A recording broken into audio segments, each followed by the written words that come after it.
The talking heads and information security. Where is Josh going with this today? Let's see.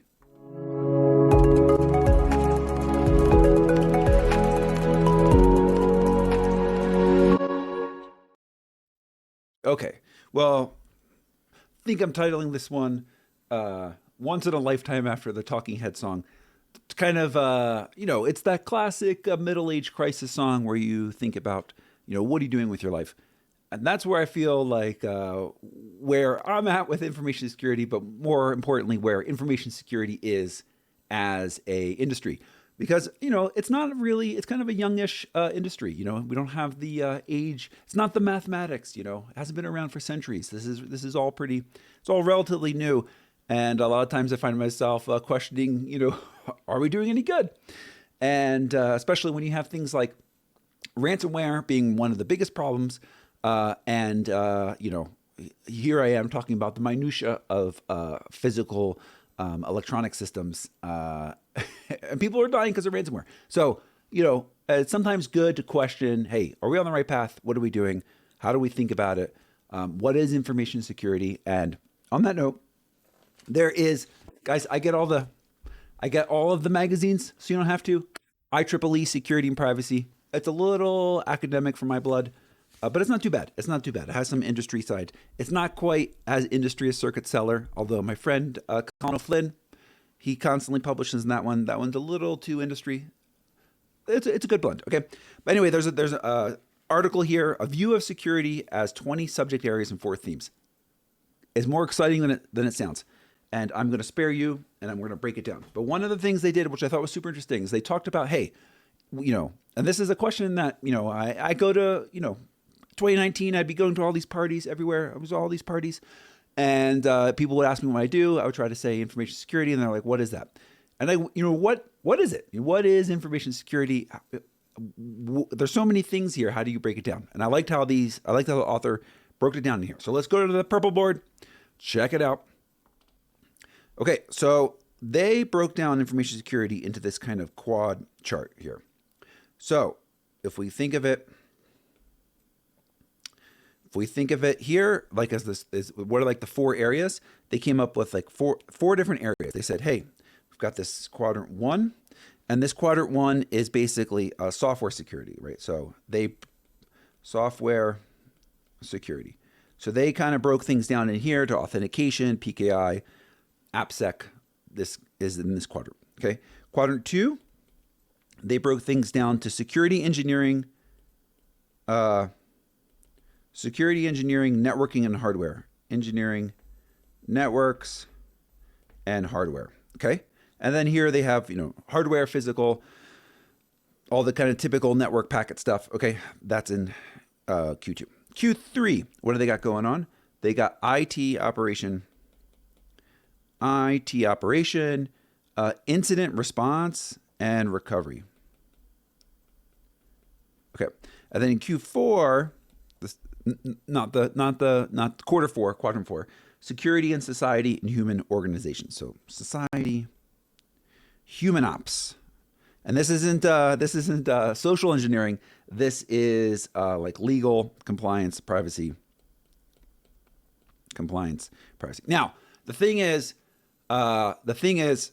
so what I love, the insight here about this, right, is they talked about, hey, in like undergrad, we teach a lot of this, teach some of this, and then this is like expected to be learned in the industry, this, the IT, so we teach Q1, we teach Q2, the IT ops, and like Q4 is like maybe some legal stuff, and we, this is not like, there's like maybe one class or something.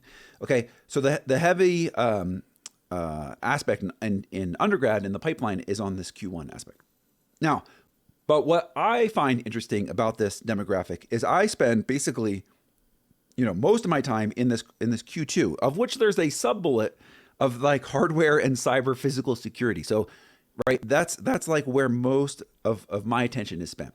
But if you kind of like, if I step back, right, and then it's like, all right, what am I doing? Am I doing any good, right?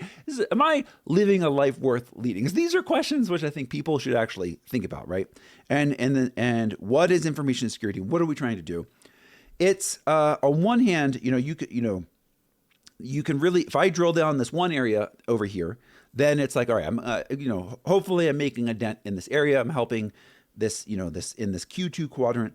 But, then I see these things again, like I alluded to in the intro about ransomware. And it's like, man, there's lots of people being affected by something that's very, very seems technically easy to solve, right? Like I would, if I'm to reduce it, if you have good backups and things, it should be technically easy to get a hold of, but just operationally and in the kind of compliance and thing, it's like a giant mess.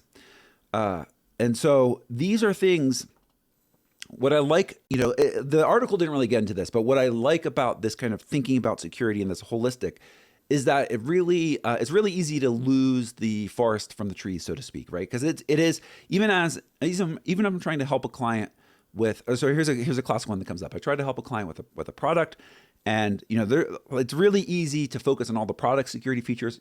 There's all these vendors, they get excited about all the chips they have. They're like, oh, use my chip, it'll be great. Use this library, it'll be great. But the thing is, a lot of times what gets lost is, for example, the data logging and the kind of like, how do you know it's been attacked kind of thing. And so that is, there's really no like technology that just makes that easy apart from some sort of like logging solution, right? But it's just like something you have to do, right? So that's also as important. Being able to detect the response and then act on it is like whether that's prevention or response, right? These are all, it's a balanced thing, right? So it's very easy to focus on one aspect of security at the expense of all others, but that's not really how security works, right? So you could have a very, very, secure product, but if the organization can't like understand when something happens or they can't deal with the breach, right? This isn't helping anybody. And so I think, like I said, security industry, people get very, very stovepiped. And right. So you can also see there's people also on LinkedIn. I mean, because I like LinkedIn guys that are focusing purely on the ops, purely on recovery. And it's like, guys, what are you doing? Like, it's like, just fix it by this other technology. So it's, I guess what I'm trying to say is, it really has to be a holistic approach. And then, even though, one can focus in a certain area, it's really important, I think, to kind of like step back, look at this whole holistic solution rather than just trying to stovepipe things into certain areas just to, just to kind of like fix this one little problem. Because in the end, I think the information security industry is really about, I like to compare it to combat support from a military example. Like we're not on the front lines, right, so to speak, right? The people making if information security goes away, guys, the world's still going to run. Okay. All those products out there, they're the products and services, they're actually providing a product and service. Information security is here to bolster those products and services. Okay. So we're combat support. We're not the actual thing people want. Okay. And I think that's where, that's the attitude I try to take, right? I'm trying to bolster my clients, bolster the people I'm trying to help by whatever thing they were actually do, whether it's a medical device, an IoT thing, that's the thing that's making money. That's the thing. I'm here to enforce that. Okay. Whether the security is there or not, people are still going to use that product. But it's making it more resilient, making it more there. And so you have to kind of consider all these things. Anyway, I like this article because of this. I liked how they presented it. I like the breakdown. And these are the thoughts that I had when reading it. So that's all I wanted to share. So you can go to my website, cryptotronics.com. I've got all the videos there. I'm starting to post these on YouTube. I'm also considering posting them on an audio format as well. But otherwise, I do like LinkedIn. So this is where I usually post things first. Advancedsecurity.training is where I do training, hardware security topics. We don't do the compliance and legal topics, guys. So I'm part of the problem, I'll admit there. And yeah, that's all I have to say. So thanks. And we'll see you next time.